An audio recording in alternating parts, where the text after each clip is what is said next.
This is that Royal Enfield Electra X that I've been working on recently, and it came here as a complete runner but had mechanical noises which turned out to be largely down to the big end having some play in it. So I stripped it all down and fitted a new big end and did various other things, a new piston as well. It had supposedly only done just under 6,000 miles, but I really doubt that mileage is genuine.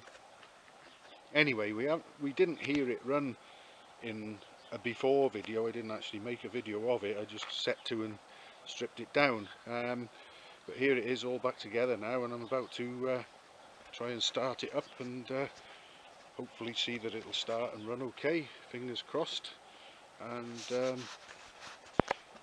hopefully sound a lot less rattly. Now, it is cold, I haven't started it yet, I don't know if it will start, but I'm going to put the camera down over here and give it a go, see what I get. So let's have a look.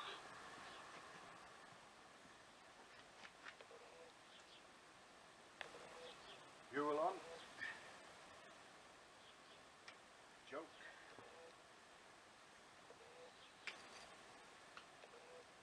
Ignition.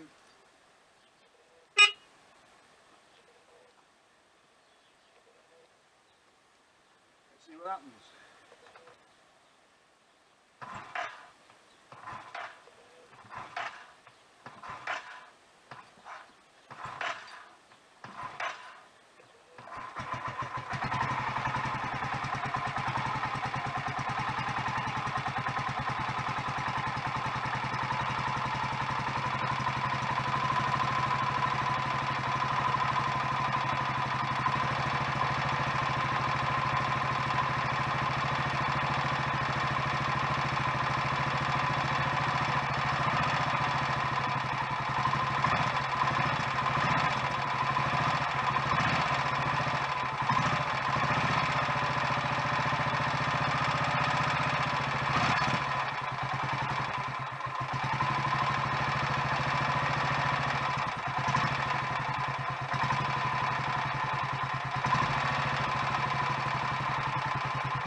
Well, I guess you're going to have to take my word for it that it sounds better than it did before I stripped it and put the new big end in. But I can confirm that it does.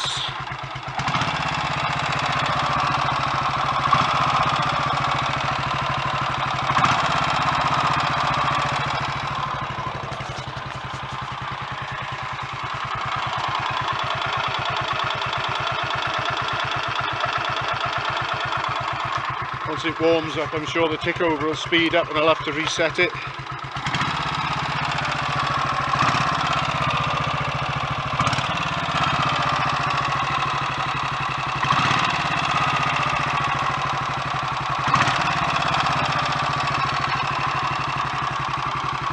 I'll run it and let it warm up. I'll probably do a trip up and down the lane on it, and then probably check things like the push rod adjusters again, a few other little bits and pieces. And then I'll probably take it further afield and make a video of a ride on it, I think. That all sounds a lot better and good to go to me.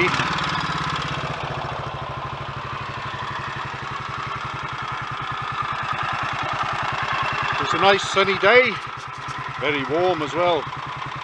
Should get a nice run on this.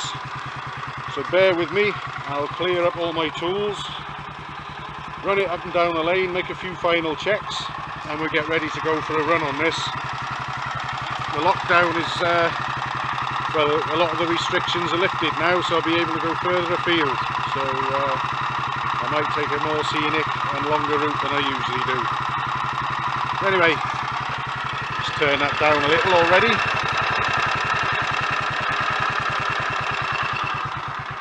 There's a new piston and rings in this as well as big end.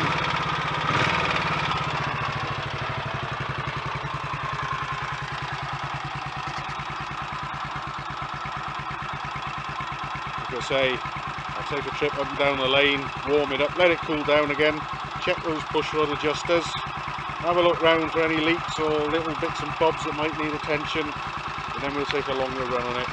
So that all sounds good to me.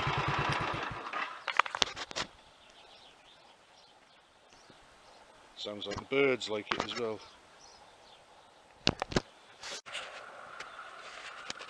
Here's that Electra X with the rebuilt bottom end and a new piston, and it's still been making some noises, so I've decided to have a look into it. And here's a possible candidate. When I turn the engine, it's still quite hot. As the cams lift the valves open and go over full lift. That was the exhaust one. Now here's the inlet full lift. Hear that click clack sort of noise.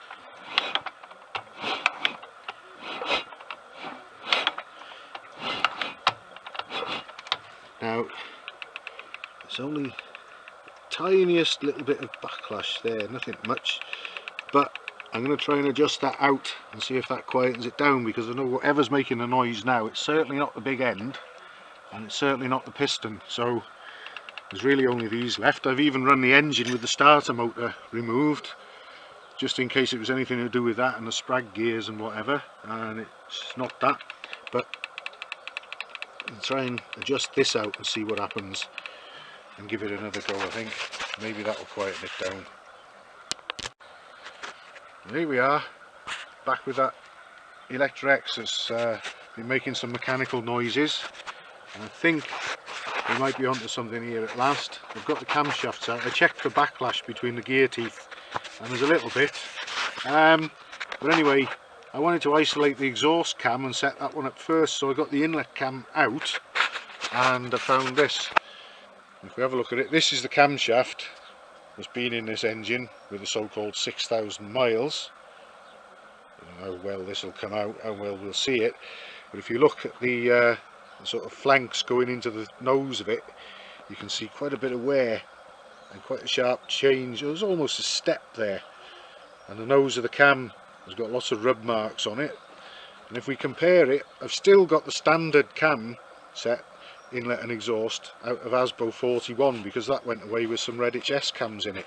Here's the inlet cam out of what became ASBO 41, and look at the point on the nose of the cam compared to the one that's come out of this one,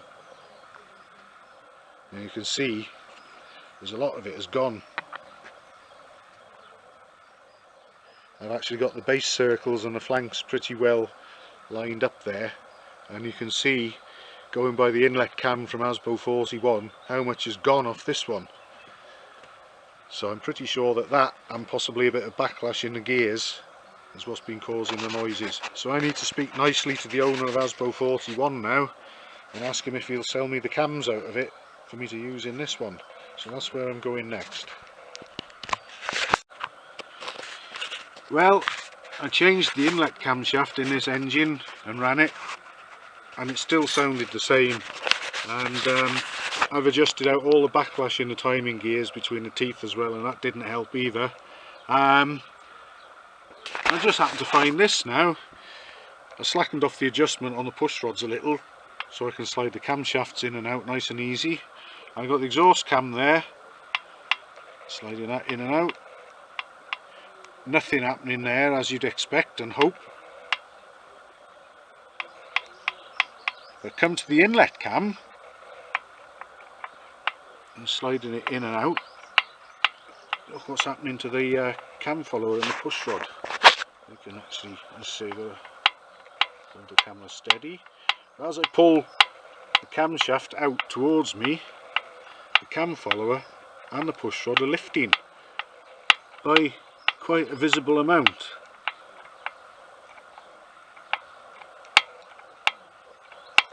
I also noticed when I spin the cam follower, there's a bit of a rough spot as I turn.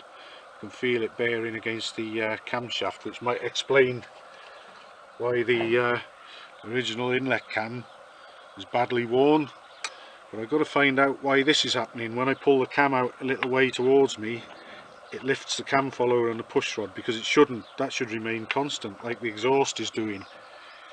Moving the camshaft in or out should not raise or lower the push rod like we got happening there. So there's another little mystery and something else that might offer an explanation to these noises that I can't get rid of. So I'm going to look into that next and see what I find. It's a bit windy today, but mild and dry, and I just want to recap on a few things before I take this machine for its first test ride after an extensive engine rebuild. Now this is the one that I've replaced the big end in, the conrod and the piston, and I've managed to true the crankshaft up on this one to within 1/1000th of an inch. The main bearings were all fine. I didn't change them, but they spun smoothly, no play in them, no signs of wear or stress, so I was happy with those. But when I got the engine all back together and started it, it was a bit noisier than I was expecting it to be, and I looked at several other options, because obviously I know that the new piston and the new big end are going to be quieter than the old items they replaced were. And I concentrated on the timing side, and I checked the timing gears, the cams, and actually adjusted the eccentric spindles a little, as there was a little bit of play and backlash in the gears, so I adjusted that out. I know that there's no end float in the camshafts because the new timing cover gasket is actually a little bit thinner than the old one was, and I had to actually remove, there was one shim on each camshaft spindle outside of the cams, and I had to actually remove them in order for the cams to be able to spin freely when the timing cover was tightened up, so they're not clattering around in there. I also tried the timing cover left over from another machine whose timing cover I replaced with a brand new one, just to eliminate the oil pumps and the oil pump drive spindle, which again, even when I changed the timing cover, the noise persisted.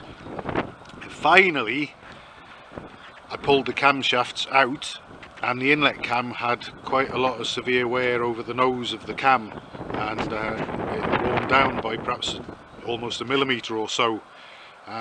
So as luck would have it, I had the camshafts left over from Asbo 41, which is one of these Electra X machines, which I changed the cams in. So I put the inlet cam, which was pretty much like new, into this, and I also noticed a bit of roughness around the outside circumference of the inlet cam follower, so I was able to carefully, with a very fine linear disc on an electric grinder, I was able to drive the follower around with it and sort of skim the rough edge at the same time. It was razor sharp and jagged, so I've smoothed that off a little and put it all back together again. I'd also removed the starter motor in case there were any issues between that and the gears being static between the sprag clutch and the starter motor. That didn't make any difference, but I've got to a point now where this morning, after running it yesterday and calling it a day with the engine still warm, I've checked the push rods this morning, managed to adjust them very slightly. I wouldn't say they were sloppy, but I've taken up a bit of adjustment on them, and I have been up and down the lane on it, and it sounds reasonable, certainly a lot better than it did, but not quite as quiet as I had originally hoped. Anyway, what I'm going to do now is I'm going to cut to the chase and get me jacket and helmet and stuff on, and we're going to have a ride on this and take it out for a few miles, come back, see how things are and see what it sounds like. So I'll get ready to go for a run and we'll see how that goes. Here we are with that Royal Enfield 500 Electra X that I've just done a full engine rebuild on then, and we're going to go and have a try out on it and see what it goes like and what it sounds like when it comes back warm. Hopefully less rattly than it was when it had play in the big end and slap in the piston. The sound might not be too good today because it's quite windy, so for those who like to have a little gripe about my poor sound quality, fill your boots because it ain't going to be that good today.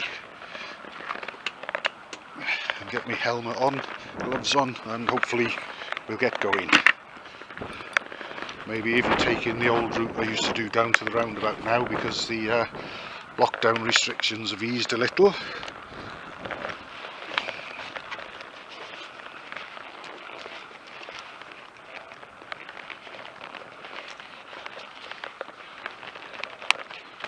We won't be doing anything particularly fast because well, there's a new piston and rings and big end in it, so I want to sort of give them a fairly sort of easy start to their working lives.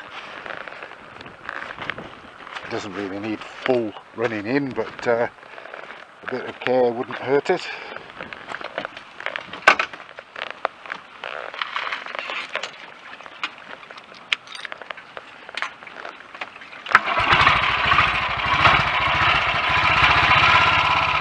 Right then,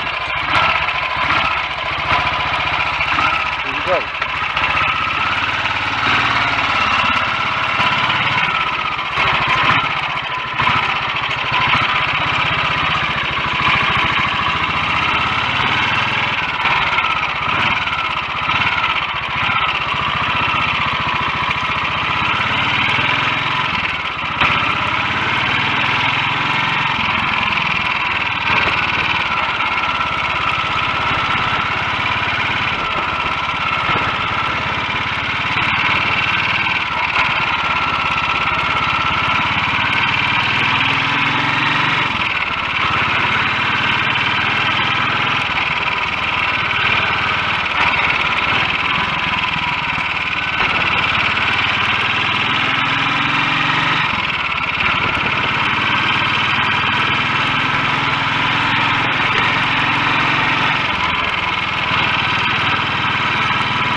Well, it's not perhaps as quiet as I thought it might have been, but it's a hell of a lot quieter than it was when it came here. I think actually that's acceptable.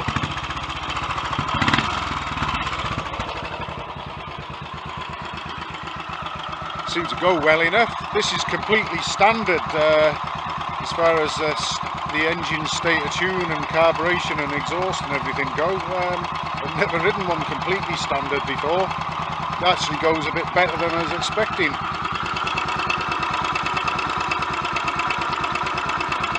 I don't like the tickovers to be too slow. So quickish, steady tickover I like.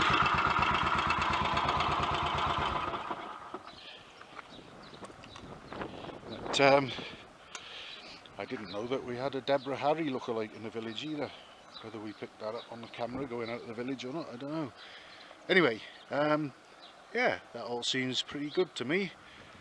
And who knows, things might quieten down a little as time goes by, as the camshaft and cam follower, the inlet ones, perhaps settle into each other a little. But yeah, that, well, more than that'll do. That's okay. I was a little bit alarmed yesterday at some of the noises before I did the work and swapped the camshaft and cleaned up the follower and so on. But I think this one's good to go home actually. Certainly not going to have to worry about the big end or the piston for quite some time. And for what it's worth, we're allegedly just over 6,000 miles now. I've got a feeling that this machine's covered a damn sight more than that somehow. I think you probably add a 20 or a 30 to that myself. But there we go. Job done, and another one ready to go home.